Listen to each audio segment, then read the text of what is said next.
Peter and myself, we met, I'm sure, at a tournament, Caribbean Championship, somewhere about 1980. Yeah, in the early 80s. It was a Caribbean tournament that I was here.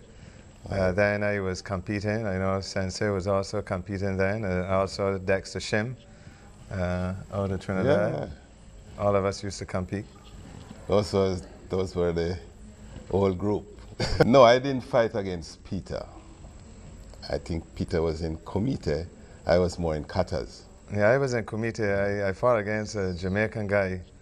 I think I got eliminated because his technique was, as soon as you move in, he would hit you with a punch right in your chest. I can still feel the punch here. Yeah. I forget the name of the guy. His technique was Peter Smith. Yes, that's Peter it. Smith. That's okay. Yeah. Contact. Yeah. Reasonable contact. Oh man, I was Caribbean individual champion for four years, four set of tournaments. Every 2 years we had these tournaments in kata. Also, I led the kata team and won for 3 of those 4 years. Peter? Yeah, basically I wasn't so much an individual. Mostly, although I competed in individual, I think the few tournaments that I medaled in was in team kumite or team kata. Competition. Yeah, in competition. Yeah. Those days, competing for us was pretty rough. But it's because we weren't properly trained yet. So competitions were very intense. But later on, we had the introduction of people like Sensei Unatai, who came to Jamaica, and he polished us up real nice. After that, the competition was really nice to look at because, although it was intense and very strong, powerful, people had fun. We enjoyed it. Before we were afraid, we didn't know what we were getting into. But it turned out that, we became really nice artists, and it created a great impression on people when they see how strong we fought, but nobody got hurt. It was just really nice. Early guys at ISKF camp in Philadelphia. We had Master Nakayama. He was the chief instructor of the Japan Karate Association. He was the head instructor. He came to the Caribbean twice, I think. Correct. Twice. And he was at camp at least twice too. Yeah. That I can remember. 2 times Right. at camp. Once at Valley Forge, and the other time at Green Lane. Yes, Yeah. yes. He was a great instructor. He made everything look so easy. And yet still, he was pretty old then. Yeah, and very short as well. Yeah. But his teaching methods made the karate so easy. And as we progressed, we learned from these instructors.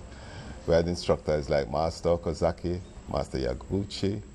We had people out of Japan, like Mr. Wakey, Tanaka. Mr. Yahara.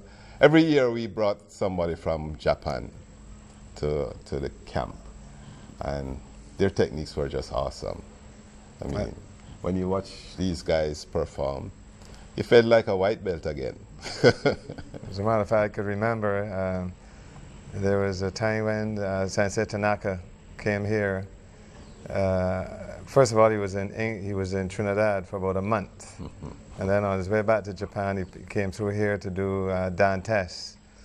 And at that particular Dan test, and I've never seen since then any Japanese do it, Mr. Tanaka sparred with all of us who were going for, I think it was 3rd Dan. It wasn't even a high rank, it wasn't a 4th or 5th Dan.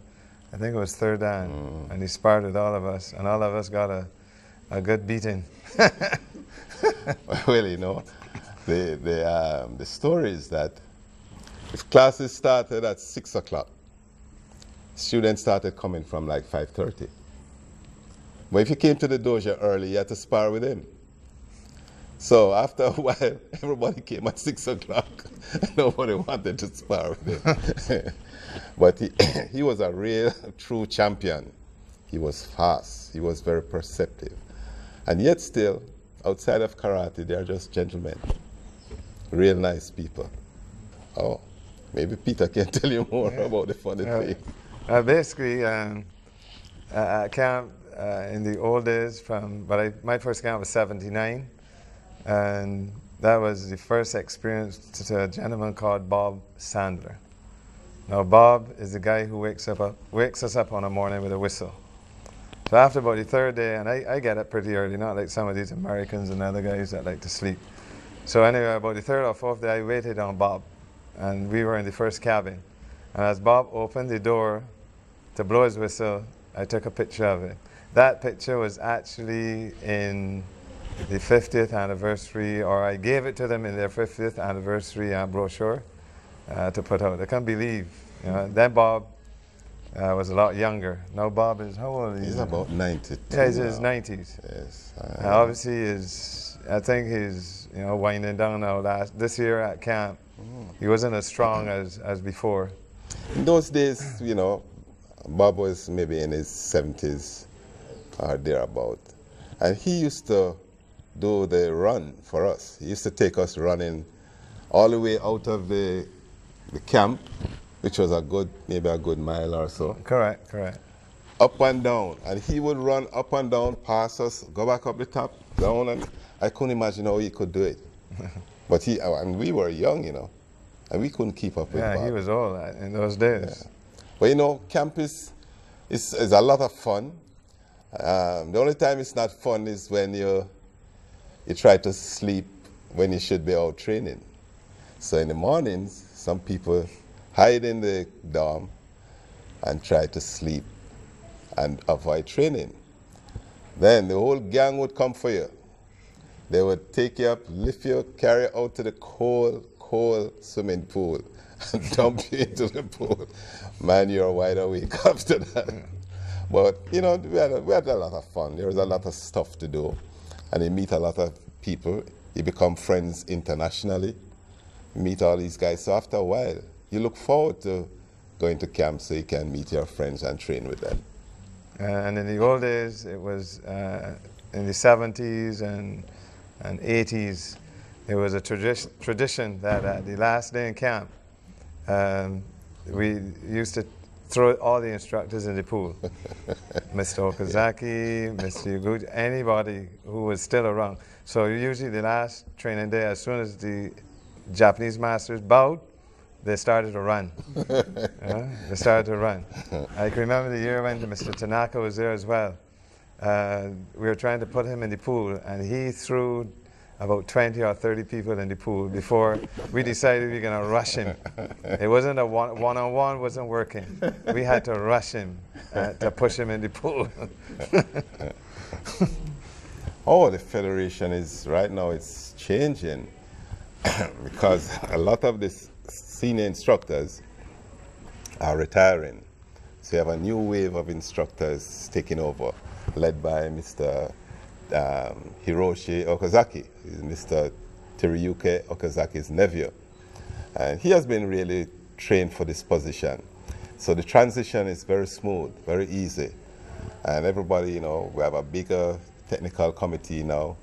Peter and myself, we are all sitting on the same technical committee. So we are now the guys who have to move this in the future. They have left it up to us. Coming to the islands is always a lot of fun, because all the Caribbean islands are pretty much the same vegetation. But the difference is different friends. So you get to lime sometime with your friends and, have fun. Then every now and then we go and train. Basically, it's to stick to the standards in technical training, so everybody becomes really strong and good, and not to break the rules. If everybody follow the rules consistently, then the organizations, they grow much bigger, and people respect our organization because we are consistent with whatever we do. Well, basically, I think that especially this year and last year, when we had our technical meeting, we standardized a lot of the katas, because there were little quirks in the katas. Some people were doing it this way, some were doing it the other way. So the majority of them were standardized. And I got the feeling this year from camp that the focus should be on good foundation, you know, good basis, good stance, and then everything else would develop. And when your students have nice qualities, nice stances, nice foundation, as Peter said, you can see the difference. You know, even the lay person looking on can see that something is special about these guys. You know, and it's because we practice, we have learned a lot from all these masters over the years, and they have handed down all these techniques and ways of training, and we have all benefited. And it's not just Japan anymore, it's the whole world. So the standard of the Caribbean is similar to the standards anywhere. It's the same kind of teaching. So now when we compete, in the old days, it used to be always Japan, then next. Now it's anybody. The competition has, the standard has grown so well.